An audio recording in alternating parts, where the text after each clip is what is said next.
I'd been hiding from my mob family for 3 years when a customer told me, "Your cousin says hi." I kept scanning his items like nothing had happened, like my whole body hadn't just gone numb. The customer was already walking away, just a guy in a baseball cap buying a soda. But those words changed everything. Nobody here knew I had a cousin. Here I was Stella, and Stella didn't have family.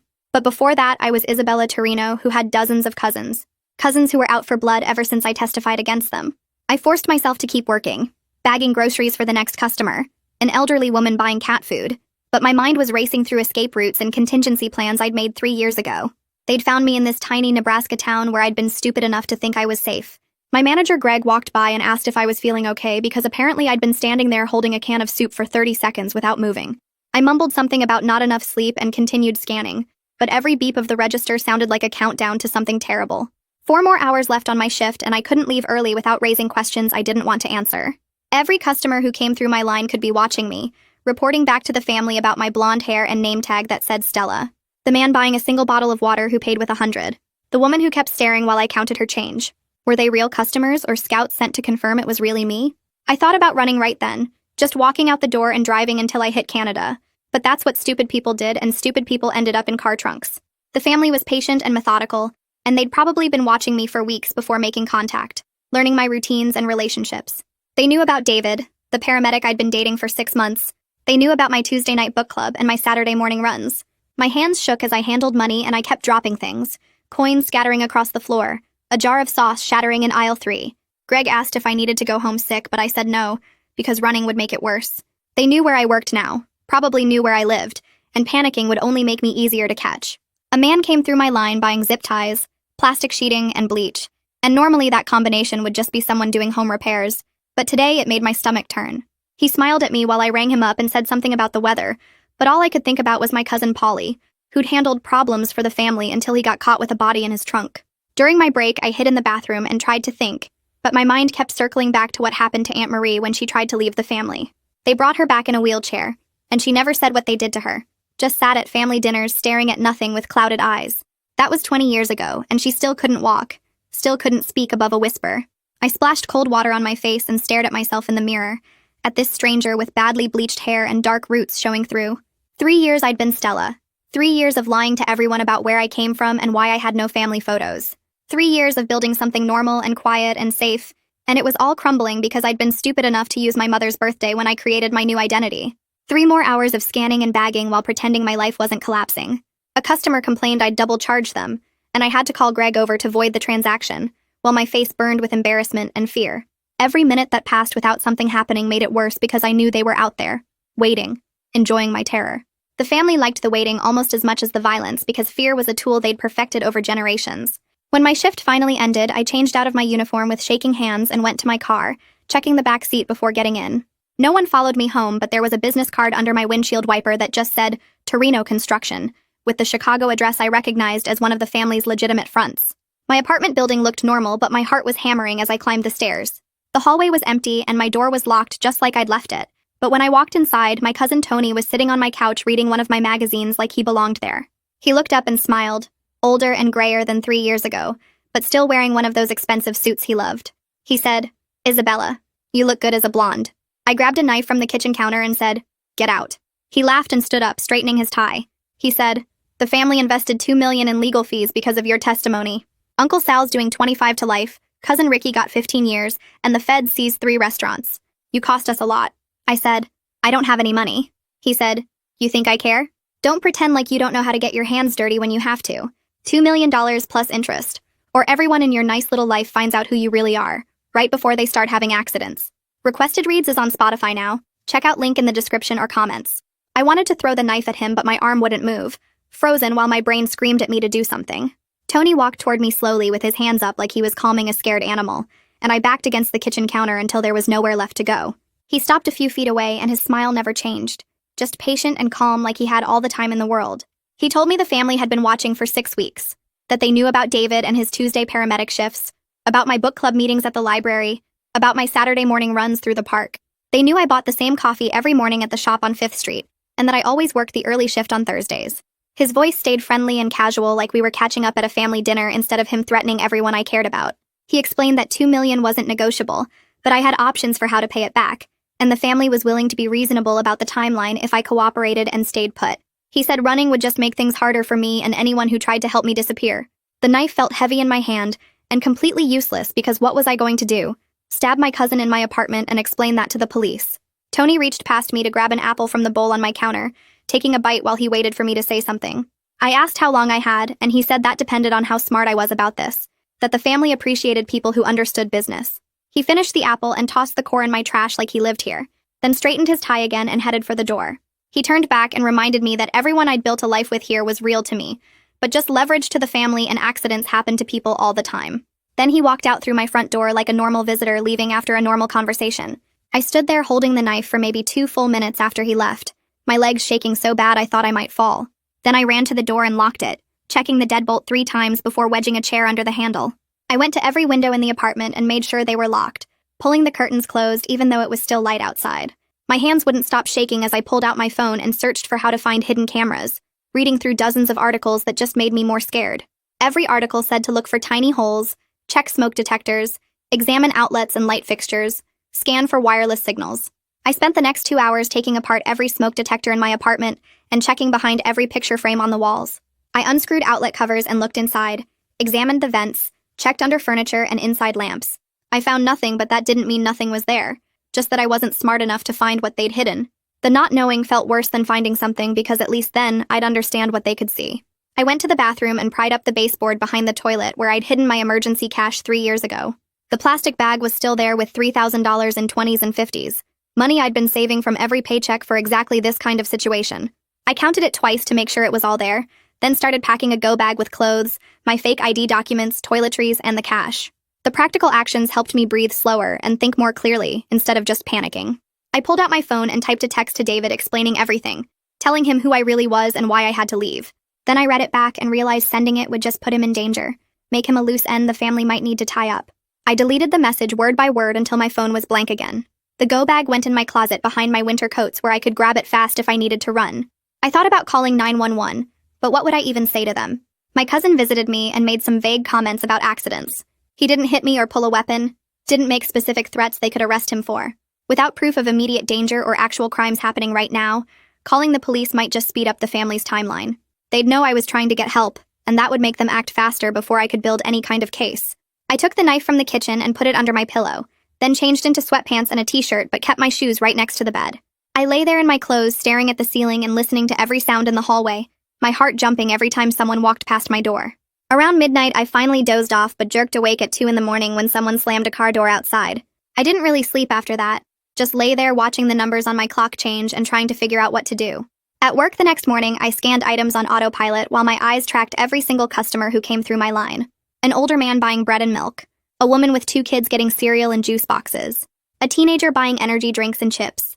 Any of them could be watching me and reporting back to the family about whether I looked scared enough. I shortchanged a customer by $5 and didn't notice until they pointed it out, then did it again 20 minutes later to someone else. Greg came over during a slow period and asked if I was feeling okay because I seemed really out of it. I told him I hadn't been sleeping well and he said I needed to be more careful with the register because customers were complaining. A man came through my line buying zip ties and a bottle of bleach, and my stomach turned over even though he was probably just doing normal home repairs. I kept thinking about my cousin Polly and the stories I'd heard growing up about how he handled family problems. During my lunch break, I sat in my car and stared at the business card Tony had left under my windshield wiper. The Torino Construction logo looked so normal and professional, like any other family business instead of a front for money laundering and worse. I took out my phone and photographed the card from multiple angles, getting clear shots of the address and phone number. It felt like taking back some tiny bit of control, like I was gathering evidence even though I had no idea what I'd do with it. I opened my phone's browser and searched for news articles about Uncle Sal's case from 3 years ago. The headlines came up immediately talking about the construction bid rigging scheme and how federal prosecutors had broken up a major organized crime operation. My testimony was mentioned in every article as the key evidence that made the case, the family member who'd turned on her own blood. Reading about it made my hands shake again because it reminded me exactly how much they hated me. My phone buzzed with a text from an unknown number, and when I opened it, the message just said, TikTok. My heart started hammering so hard I could feel it in my throat and my hands got sweaty holding the phone. I stared at those 2 words for a full minute before I could make myself close the message and go back inside. The text meant they had my personal cell number now, not just my work address and apartment. They could reach me anytime they wanted to remind me the clock was running. I finished my shift smiling at customers and making small talk while my brain calculated how many days I had before the family lost patience. Every hour that passed felt like it was bringing me closer to something terrible. After work, I stopped at the drugstore and bought a small spiral notebook with cash, the kind students use for classes. Back in my car, I started writing down everything that had happened, starting with the customer who'd said your cousin says hi. I wrote the date and time as close as I could remember, then described exactly what he looked like and what he'd said. Then the business card under my windshield. Then Tony in my apartment with every detail I could remember about what he'd said and how he'd acted. Then the text message with the exact words and timestamp. I wrote it all out in careful detail like I was building a case file for someone, like documenting everything would somehow give me power over what was happening. Each entry got dated and timed and described as specifically as I could manage. It felt like something I could control when absolutely everything else in my life was spinning away from me. My phone rang during my break the next day and David's name showed up on the screen. I almost didn't answer, but he'd just keep calling until I did. I picked up and tried to sound normal, but he asked immediately what was wrong because he could hear the stress in my voice. I told him work had been really busy lately and I was just tired from not sleeping well. He said I'd been distant the last few days and wanted to know if something was bothering me. I said everything was fine, I just had a lot on my mind with work stuff. He offered to bring dinner over to my place that night so we could talk and relax together. I made up an excuse about needing to catch up on laundry and get some real sleep, promising we'd hang out this weekend instead. The lie tasted awful in my mouth, but telling him the truth would put him directly in the family's crosshairs. He said okay, but I could tell he was hurt and confused about why I was pulling away. After we hung up, I sat there hating myself for lying to him, but knowing it was the only way to keep him safe. The police station smelled like burnt coffee and floor cleaner when I walked in that evening. I approached the front desk and asked to speak with someone about threats and harassment. The officer behind the plexiglass told me to wait, and 20 minutes later, a woman in a gray blazer called my name. Detective Francine Keller had short brown hair and tired eyes that looked like they'd heard every story twice. She led me to a small interview room with a metal table and 2 chairs bolted to the floor. I sat down and started explaining about an ex-boyfriend who wouldn't leave me alone, the prepared lie sliding out easier than I expected. She took notes while I described the business card under my windshield, and vague threats about knowing where I lived. Her expression stayed professional but skeptical, like she could smell the half-truths. She asked why I didn't report someone breaking into my apartment immediately. I stumbled through an explanation about not being totally sure it happened, that maybe I'd left the cabinet open myself. Her pen stopped moving and she looked at me for a long moment before writing something else down. She said she'd file a report and increase patrols near my address, but without concrete evidence or direct threats, there wasn't much else she could do. I thanked her and left with a case number written on a business card that felt useless in my pocket. The hardware store was bright and loud with country music playing over the speakers. I found the security section and stared at door bars and window alarms trying to figure out what would actually help. A portable door security bar cost $40 and a pack of window alarms was another $20.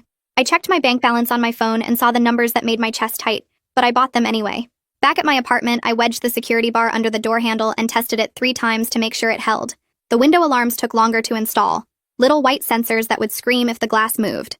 I placed one on each window and tested them all, the shrill beeping making my neighbors probably hate me. The whole setup took an hour and gave me something to do with my hands besides shake.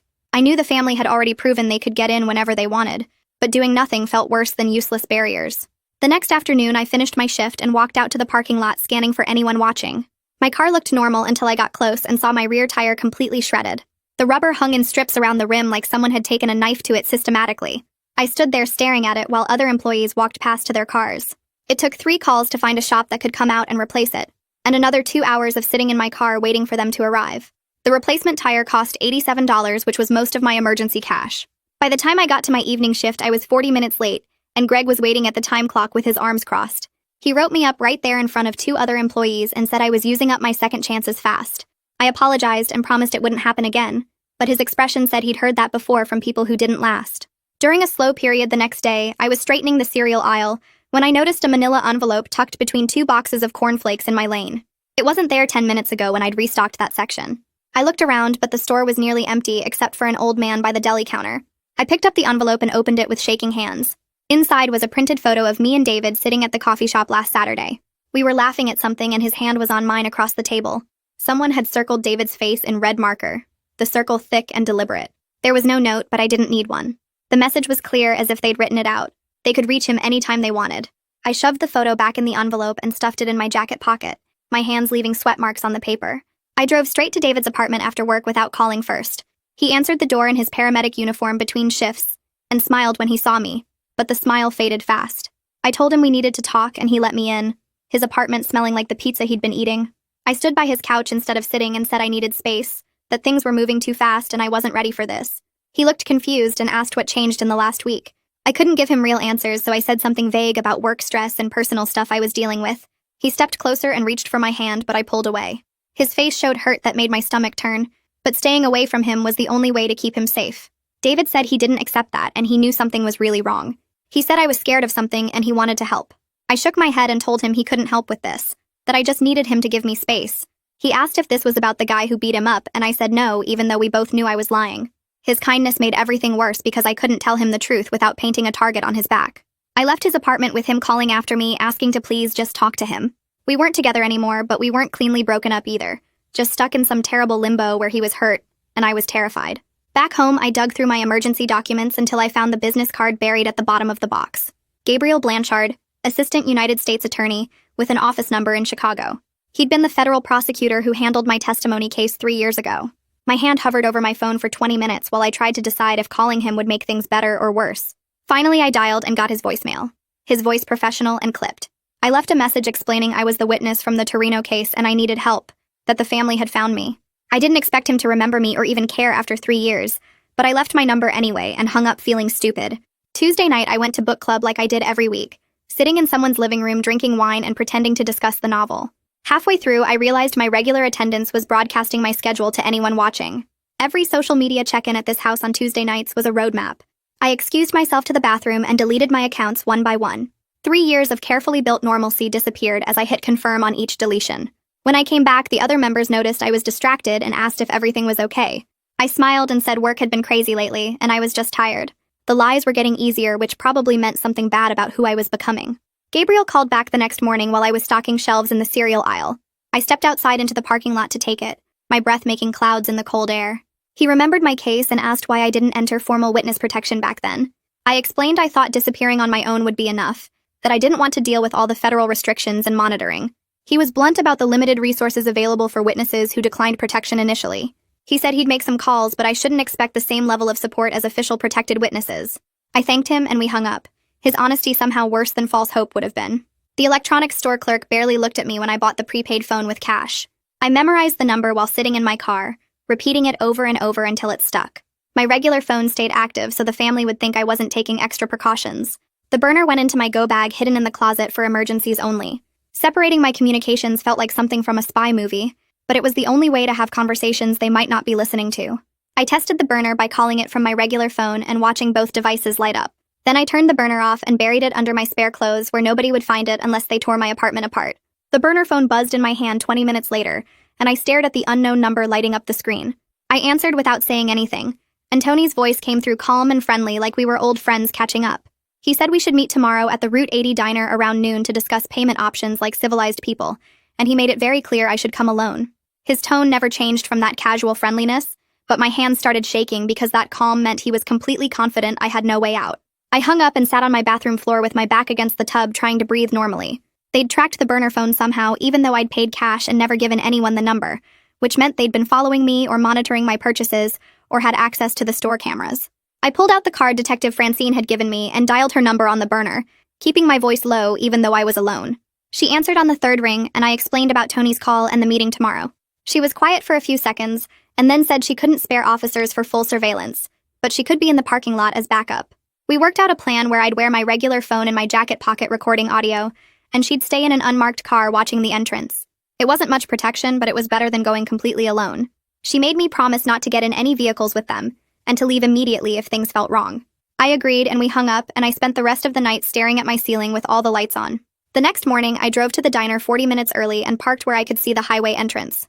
My regular phone sat in my jacket pocket already recording, and I'd tested it 3 times to make sure it was working. The diner was one of those old chrome places with red vinyl booths and a long counter, half empty on a Tuesday afternoon. I took a booth in the back corner with a clear view of the parking lot and front door. The waitress brought coffee and I wrapped both hands around the cup to stop them from shaking. Tony's black sedan pulled in exactly at noon, and he got out with a younger guy I'd never seen before, both of them in expensive suits that looked wrong in this highway diner. They walked in like they owned the place and slid into the booth across from me. Tony smiled and waved the waitress over and ordered apple pie like we were having a normal family meal. The younger guy just stared at me with flat eyes that made my skin crawl. Tony asked how I was doing and said I looked healthy, that Nebraska seemed to agree with me. I picked up my coffee cup and it rattled against the saucer, so I set it back down. He talked about the weather and the long drive from Chicago while cutting his pie into neat pieces. Then a different man in a baseball cap walked past our table and dropped a folded piece of paper next to my plate without slowing down. Tony's smile got wider and he gestured at the note. I unfolded it with numb fingers and read the words written in block letters. We know about the cop in the parking lot. My stomach twisted and I looked up at Tony, who was still eating his pie calmly. He said we'd talk more soon and stood up, dropping a 20 on the table. They walked out and I sat there frozen watching them drive away. I drove home taking random turns and checking my mirrors every few seconds, but nobody followed me. My apartment door was still locked, just like I'd left it, but the second I walked inside, I knew something was wrong. The kitchen cabinet I always kept closed stood open an inch. My toothbrush sat on the wrong side of the bathroom sink. Nothing was stolen or obviously disturbed, but someone had been here going through my things. I walked through each room cataloging the tiny wrongness of everything, and then I saw it on the kitchen counter. A single plastic zip tie sitting in the middle of the clean surface like a business card. I grabbed my go bag from the closet and threw in extra clothes and my laptop, my hands moving on autopilot while my brain screamed at me to get out. I couldn't stay here anymore knowing they could walk in whenever they wanted.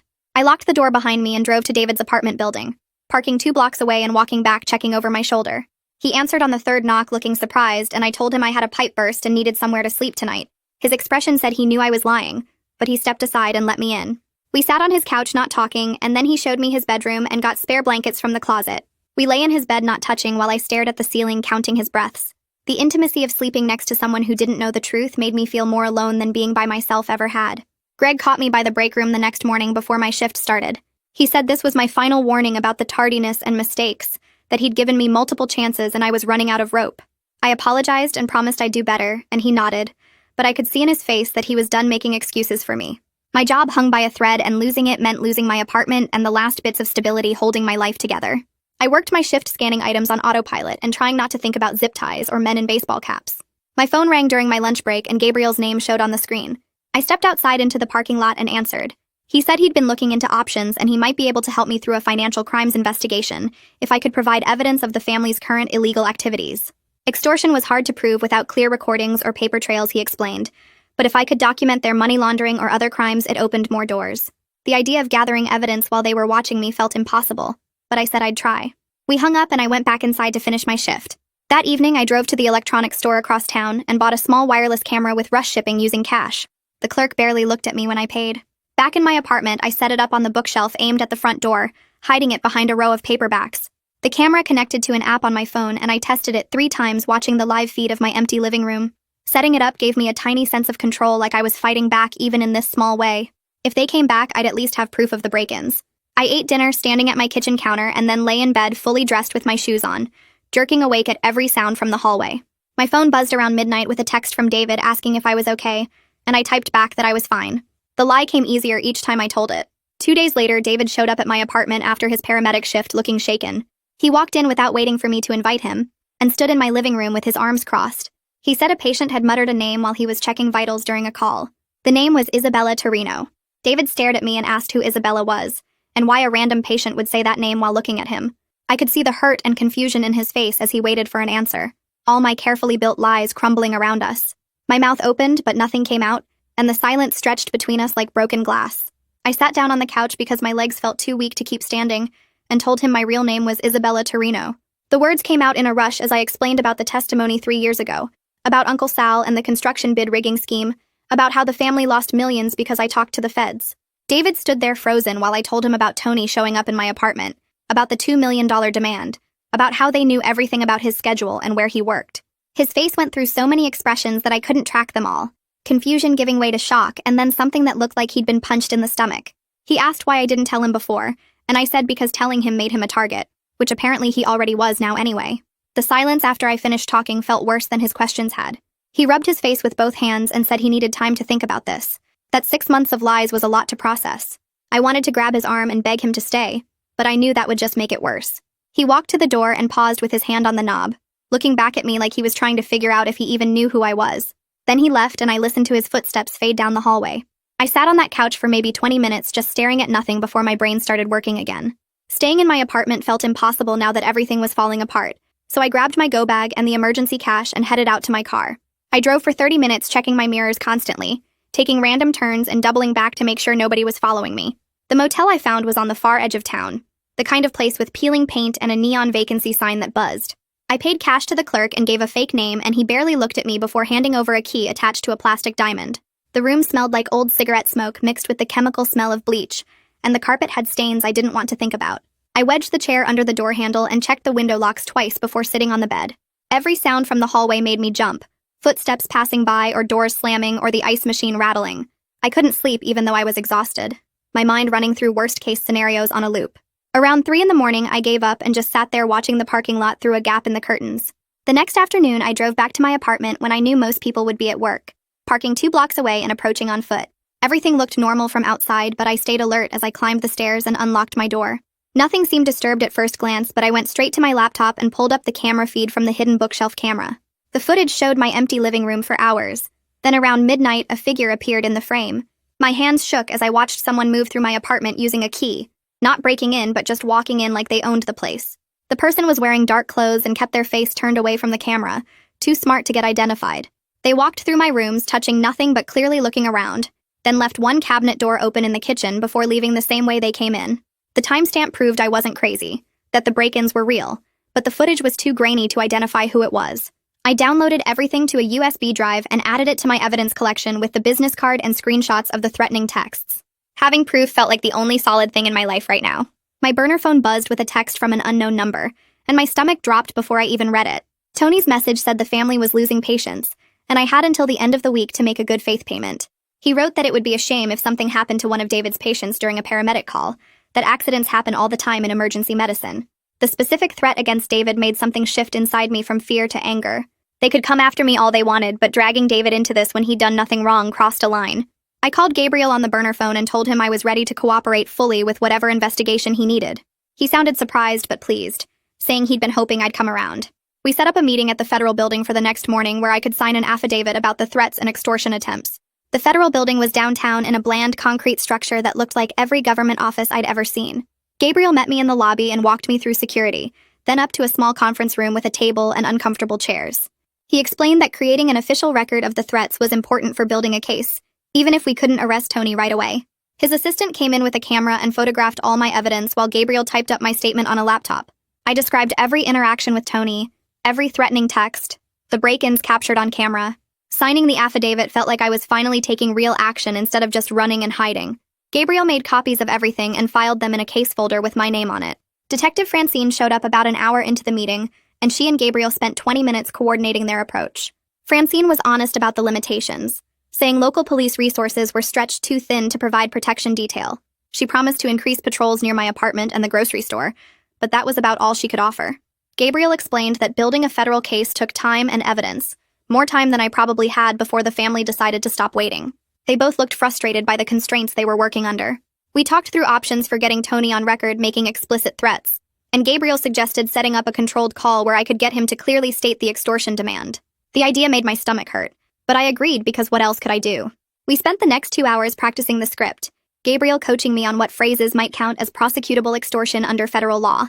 I had to get Tony to explicitly demand money and explicitly threaten violence, not just hint around the edges. The legal technicalities felt absurd when I was just trying to survive, but I wrote down all the key phrases Gabriel wanted me to work into the conversation. The monitored call happened the next day from a secure line at the federal building with Gabriel and Detective Francine listening on headphones. My hands were sweating, so bad I could barely hold the phone as I dialed Tony's number. He answered on the second ring, sounding relaxed and friendly. I tried to follow the script, asking directly about the payment terms and what would happen if I couldn't pay. Tony talked in circles about family obligations and helping with family debts, about how unfortunate situations could be prevented with cooperation. Every time I pushed for specifics, he deflected into vague references and coded language. He mentioned that people I cared about might face difficulties but never directly threatened violence. When I asked what kind of difficulties, he just laughed and said I was smart enough to figure it out. The call lasted 15 minutes, and by the end I was exhausted from trying to get him to say something prosecutable. Gabriel's expression when I hung up told me everything I needed to know before he even spoke. The recording wasn't enough for charges. Tony had been too careful with his words. Detective Francine looked equally disappointed, saying they'd keep working the case but this wasn't the breakthrough they needed. I wanted to scream at the unfairness of it all, that Tony could threaten me and everyone I knew, but as long as he used the right words, he was untouchable. My phone rang during the drive home and I saw it was Greg from the grocery store. He didn't waste time with pleasantries, just told me I'd missed 2 shifts without calling and he was letting me go. I tried to explain that I'd had emergencies, but he cut me off, saying I'd used up all my chances and he needed reliable employees. Losing my job felt like another piece of my life crumbling away. Without income, I couldn't afford my apartment much longer, couldn't buy food or gas or anything else. The family was winning by just applying steady pressure until everything collapsed around me. Gabriel connected me with a victim advocate named Yasmin Cornell, who specialized in helping people dealing with threats and stalking. She met me at a coffee shop the next day, a woman in her 40s with kind eyes and a professional manner. We spent 3 hours creating a detailed safety plan with escape routes from my apartment and workplace, emergency contacts, and protocols for different threat levels. She treated my fear as completely valid instead of paranoid, which made me want to cry from relief. Yasmin helped me file for a protection order against Tony, even though we both knew serving it would be nearly impossible since he was avoiding known addresses. The paperwork felt like doing something concrete, even if it was mostly symbolic. She gave me her card and made me promise to check in twice a week, saying isolation was dangerous when someone was targeting you. Having Yasmin take my situation seriously and actually help me plan for survival made me feel less alone than I had in weeks. The courthouse hearing happened 3 days later, and the judge granted the temporary protection order after reviewing Yasmin's documentation and my sworn statement about Tony's threats. I sat in the courtroom watching the judge sign the papers and felt a small surge of hope that maybe the legal system could actually protect me. Detective Francine filed the order immediately, and the sheriff's office started attempting to serve Tony at every known address connected to the family. They tried the Chicago office of Torino Construction, where a secretary said Tony hadn't been in for weeks. They tried his listed home address where his ex-wife answered the door and said she hadn't seen him in months. They tried 3 different properties connected to family businesses and came up empty every time. Detective Francine called me after the 5th failed attempt, and I could hear the frustration in her voice when she explained that Tony was deliberately avoiding service. The protection order existed on paper, but it was basically worthless if we couldn't officially notify Tony that he was violating it by coming near me. I thanked her for trying and hung up feeling like I'd just wasted everyone's time with legal procedures that the family knew how to dodge. My phone rang an hour later and David's name appeared on the screen. I stared at it for 3 rings before answering, my stomach tight with worry about what I'd say to him. His voice was quiet when he said he'd been thinking about everything I told him, about the lies and the danger and why I'd kept it all hidden. He said he was hurt that I hadn't trusted him with the truth, but he understood why I'd done it. I could hear something in his voice that sounded like fear mixed with determination, and he asked what he could do to help me through this. My throat closed up because what I needed to say was the opposite of what I wanted. I told him the best way to help was to stay away from me until this was over, that being close to me put him in danger. He started to argue, but I cut him off and said I couldn't live with myself if the family hurt him because of me. The silence on the line lasted so long I thought he'd hung up, but then he said okay, in a voice that broke my heart. I ended the call and sat there staring at my phone, knowing I'd just pushed away the one person who'd made me feel normal in 3 years. That night I was heating up soup in my apartment when my phone rang again and David's name appeared. I answered expecting him to try talking me out of the breakup, but instead I heard breathing that sounded wrong, wet and painful. He tried to say my name, but it came out slurred, and I realized something was terribly wrong. I asked what happened, and he managed to get out that he'd been jumped after his shift by 2 guys in masks. They'd beaten him in the hospital parking lot, breaking his nose and splitting his lip and leaving him conscious enough to understand it was a message. I grabbed my keys and drove to the emergency room where I found him in a treatment bay, with his face swollen almost beyond recognition. His jaw was so messed up I could barely understand him when he tried to talk, and the doctor said he needed x-rays to check for fractures. I held his hand while they wheeled him away for imaging, and felt rage burning in my chest hotter than the fear. The family's message was absolutely clear. They could reach anyone I cared about whenever they wanted, and my attempts to protect David by pushing him away had meant nothing. The next morning I checked my mailbox and found a bank slip mixed in with junk mail and bills. It showed a wire transfer from Torino Construction to a local vendor for $30,000, dated 2 weeks ago. The transaction looked legitimate on its surface, but I recognized it as exactly the kind of money laundering the family had been doing for decades. I photographed the slip from multiple angles and drove straight to Gabriel's office. He studied the document carefully and said this was exactly the kind of evidence that could build a financial crimes case, that following the money often worked when direct threats were too vague to prosecute. For the first time since Tony had appeared in my apartment, I felt like I might have something the feds actually wanted, something more valuable than just my testimony about extortion. I spent the next 2 days at the public library going through business records and property transactions, connecting Torino Construction to various shell companies and suspicious transfers. The research gave me something to focus on besides David's swollen face and my own fear, and I found myself getting absorbed in following the paper trail. Gabriel met me at a coffee shop to review my findings, and said I was building a solid foundation for investigation, that this kind of detailed documentation could open doors for warrants and subpoenas. The work gave me purpose beyond just surviving. I was actively fighting back against the family instead of just hiding and hoping. Gabriel called me 3 days later with news that a low-level family associate had been pulled over for a traffic stop, and the officer found an illegal firearm in his vehicle. The guy was facing serious charges, and Gabriel said this created an opportunity to flip him if they could offer the right deal. Every small crack in the family's operation felt like progress, even though Tony was still out there and still dangerous. I sat in Gabriel's office and proposed something that scared me but felt necessary. A meeting with Tony where I'd bring a down payment to show good faith. Gabriel leaned back in his chair and considered it, then said they could use the meeting as an opportunity to catch Tony making explicit threats on record. We spent 2 hours planning a careful operation with minimal police presence to avoid spooking Tony. The decoy cache would be fitted with a GPS tracker, and I'd wear my phone recording audio in my pocket. Detective Francine joined us to coordinate the surveillance team, but then Gabriel got a call from the courthouse. The judge had denied authorization for a full wire operation, saying the evidence so far didn't meet the threshold for that level of surveillance. We sat there looking at each other and I could see the frustration on both their faces. Detective Francine said they'd proceed with just my phone recording and distant backup, keeping officers far enough away that Tony wouldn't spot them. I signed liability waivers acknowledging the risks and promising I understood this wasn't official protection. The plan felt flimsy and dangerous, but it was the only option we had. I arrived at the empty construction yard at dusk, carrying a canvas bag with $10,000 in marked bills and the GPS tracker buried underneath. My heart was pounding so hard I felt dizzy, but I forced myself to walk calmly across the gravel lot toward the trailer where Tony had told me to meet. Every shadow looked like it could be hiding someone, and every sound made me flinch. The construction equipment loomed around me in the fading light, creating dark spaces where anything could be waiting. I reached the trailer and stood there clutching the bag, my phone recording in my jacket pocket and Detective Francine supposedly watching from a van 3 blocks away. Tony appeared from behind a cement mixer with his enforcer beside him, both of them relaxed and confident as they approached. Tony was wearing another expensive suit that looked out of place in the dirt and gravel, and he smiled at me like we were meeting for coffee instead of an extortion payment. He made small talk about how smart I was to cooperate, how the family always appreciated reasonable people who understood how things worked. I tried to steer the conversation toward explicit threats like Gabriel had coached me, asking what would happen if I couldn't make the full payment. My voice came out steadier than I expected, and I kept my hands from shaking as I held the bag. Tony smiled and leaned back against the cement mixer, his hands in his pockets like we were just chatting. He said something about how the family understood cash flow problems, how they were reasonable people who could work with me if I showed good faith.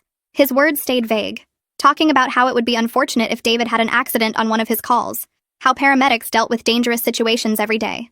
The enforcer shifted beside him, his jaw tight, and I could see him getting restless with Tony's careful word games. I tried to push harder, asking what would happen if I couldn't pay at all, and Tony just shrugged and said, people who couldn't meet their obligations sometimes had unfortunate things happen to their loved ones. The enforcer unzipped the canvas bag to check the money, and his hand stopped halfway inside. He pulled out a bill and held it up to the fading light, then dug deeper and found the GPS tracker wedged between the stacks. His face went dark, and he looked at Tony, then back at me, and I saw the exact moment everything shifted. Tony's expression changed from patient to cold in a second. He said one word, just my name, Isabella, but the way he said it made my stomach drop. The enforcer dropped the bag and started toward me, and Tony was right behind him. I stumbled backward trying to get distance, and Tony shoved me hard in the chest with both hands. My feet caught on loose gravel, and I went down into the metal scaffolding, the impact driving the air from my lungs. My phone flew out of my pocket and skittered across the ground, the screen cracking against the concrete. The enforcer grabbed the bag with the money and tracker, and they started moving toward a black car parked behind the equipment. I fumbled for my watch and pressed the panic button hard, feeling it click 3 times under my finger. Tony turned back and saw what I was doing, and his face twisted with anger. I scrambled on my hands and knees toward a bulldozer, my knee screaming where I'd scraped it raw on the scaffolding. Blood soaked through my jeans as I crawled behind the massive tire, pressing myself against the treads and trying to make myself small. I could hear their footsteps on the gravel, circling around trying to find me in the growing darkness. My knee throbbed and my ribs ached where I'd hit the scaffolding, and I focused on breathing quietly through my nose. Then I heard sirens in the distance, getting closer fast, and Tony cursed. The footsteps moved away quickly, and I heard car doors slam. An engine roared to life and tires squealed on gravel. I stayed hidden behind the bulldozer, my whole body shaking, listening to the sirens get louder. Multiple police cars converged on the construction yard with lights flashing red and blue across the equipment. I heard doors opening and voices shouting, and then Detective Francine calling my name. I tried to answer, but my voice came out as a croak. She called again, and I managed to yell that I was by the bulldozer. Footsteps ran toward me, and suddenly she was there, helping me stand up. My knee buckled, and she caught me, her face tight with concern as she looked at the blood on my jeans and the scrapes on my hands. She radioed that she had me, and I was injured but stable. Other officers were spreading out across the yard searching for Tony and the enforcer, but the black car was already gone. Detective Francine walked me to her cruiser and sat me in the back seat, calling for an ambulance. I told her they went east toward the highway, and she relayed it to the other units. My hands wouldn't stop shaking as a paramedic cleaned the scrape on my knee and checked my ribs. 20 minutes later, the radio crackled with an update.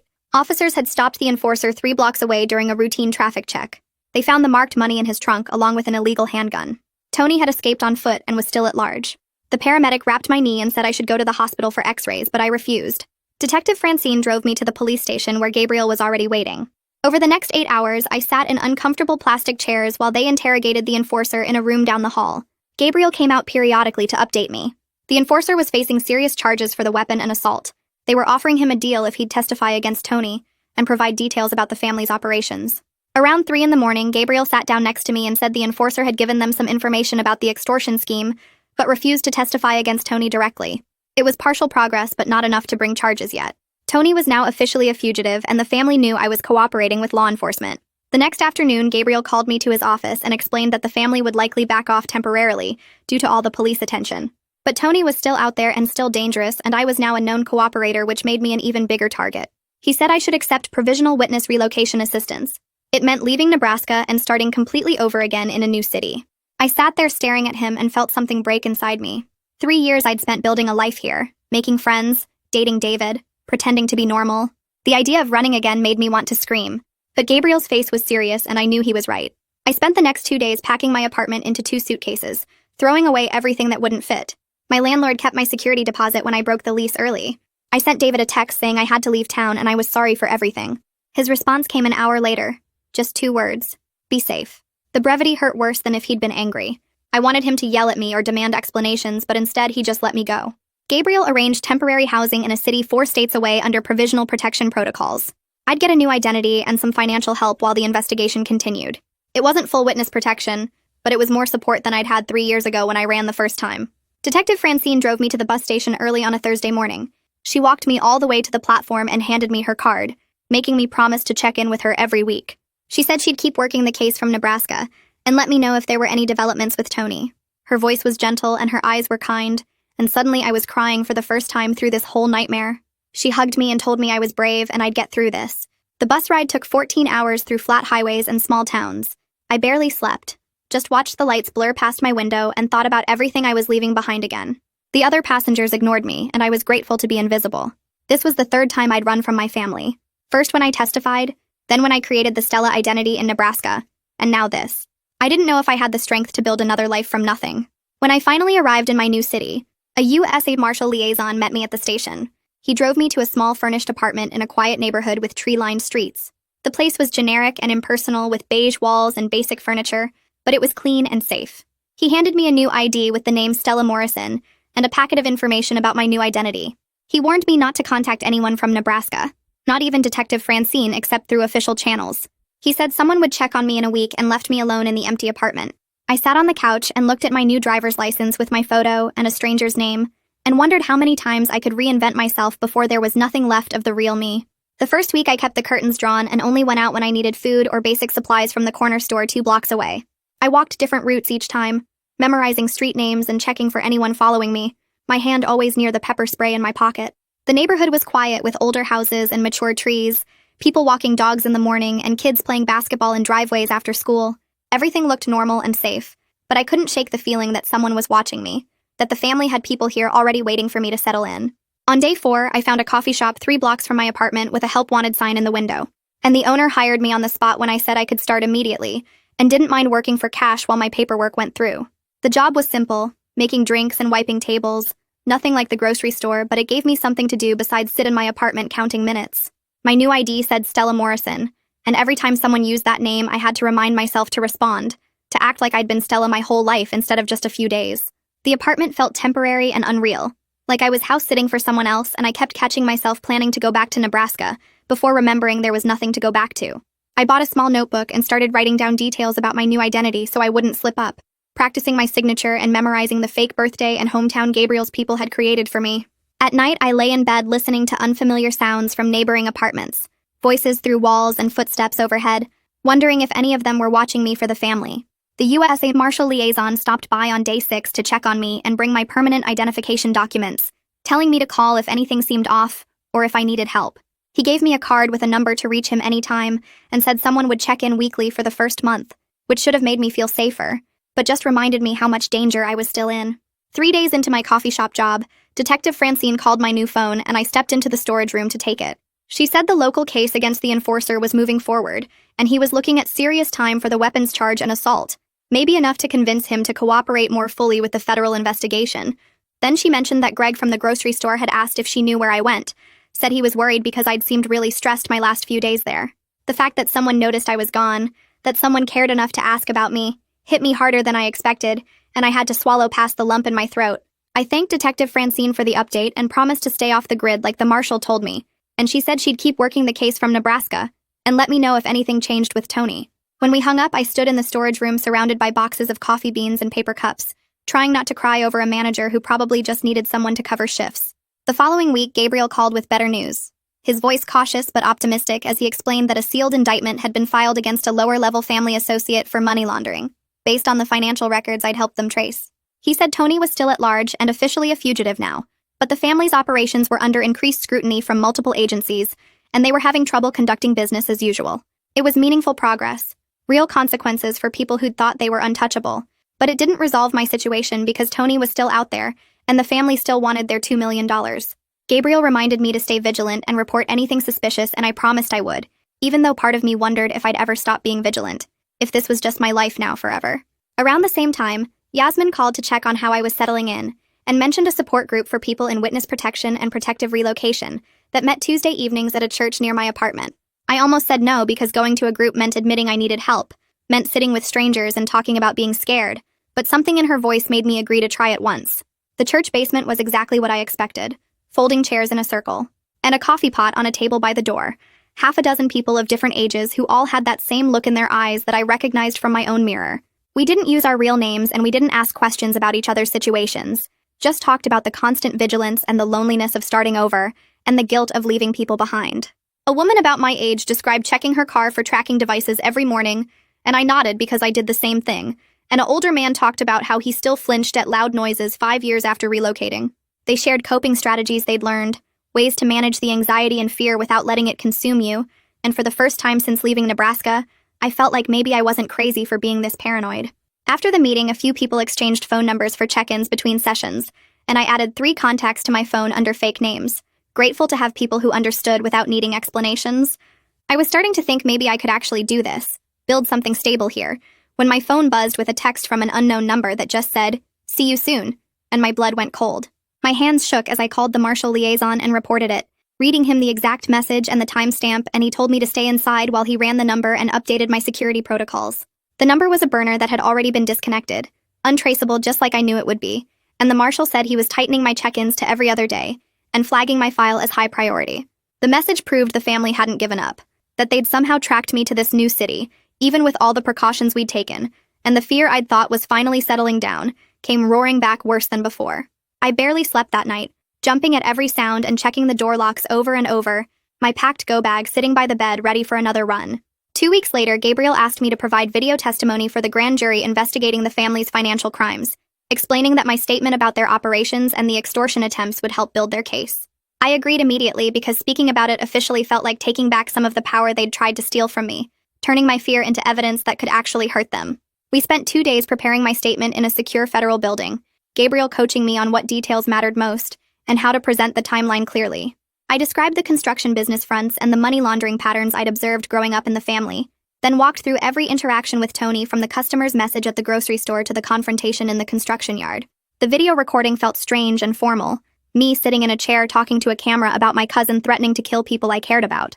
But by the end, I felt stronger somehow, like I'd turned my testimony into a weapon they couldn't take away. Around the same time, a message came through Gabriel's secure channel from David saying he was healing from the attack and hoped I was safe, but he didn't ask where I was or suggest trying to reunite. I read it sitting at my kitchen table and felt my chest tighten with all the things I wanted to say but couldn't, all the apologies and explanations that wouldn't change anything. I wrote and deleted a dozen responses, trying to find words that weren't too much or too little, before finally settling on, just, "Thank you, I hope you heal completely," because some relationships don't survive this kind of trauma, and that has to be okay. I saved his message even though I knew I shouldn't, a tiny piece of my Nebraska life that I couldn't quite let go of yet. That week, I made the decision to keep the name Stella Morrison permanently, signing the papers that made it official and legal instead of just a temporary cover. I went through the few belongings I'd brought from Nebraska and found one small photo of my grandmother from my Isabella life, the only family picture I'd kept, and tucked it in my wallet behind my new driver's license. The act of integrating pieces of my past identity with my present felt like progress instead of betrayal, like I was finally accepting that I could be both people at once. I wasn't erasing who I was, just adding layers of protection around the parts of myself that mattered most, building something new that the family couldn't destroy. 3 months after arriving, I started running in my new neighborhood early each morning before my coffee shop shift, my eyes always scanning parked cars and faces on the street, but my stride getting steadier with each passing week. I had a job I didn't hate where my coworkers knew me as the quiet girl who made good lattes, a therapist who understood my situation without needing all the details, and a growing sense that I could actually survive this. Tony was still out there somewhere, and the family hadn't forgotten about their $2 million, but I was building something real again with people who actually wanted to help me stay safe. I attended the support group every Tuesday and checked in with the Marshall liaison twice a week, maintaining my routines while staying alert for threats. My apartment started feeling less temporary as I added small touches like plants on the windowsill and photos on the fridge, claiming the space as mine instead of just a place I was hiding. Some mornings I woke up and forgot to be scared for a few seconds before reality came crashing back, but those seconds were getting longer, and I was learning to live in them. I didn't know if Tony would ever stop looking for me, or if the family would eventually decide I wasn't worth the trouble, but I was done running blind and alone. This time I had Detective Francine checking in from Nebraska, Gabriel building a case that might actually put them away, Yasmin helping me navigate the system, and a whole group of people who understood what it meant to start over. I was Stella Morrison now, officially and permanently, and maybe that was enough. I'm so relieved she made it through to the other side and found some peace again. Sometimes standing up for yourself comes with consequences you didn't expect, but she handled it with incredible strength. If this story resonated with you, I'd love for you to subscribe and be part of our community. Thank you for being here, friends. Take care, and I'll see you next time.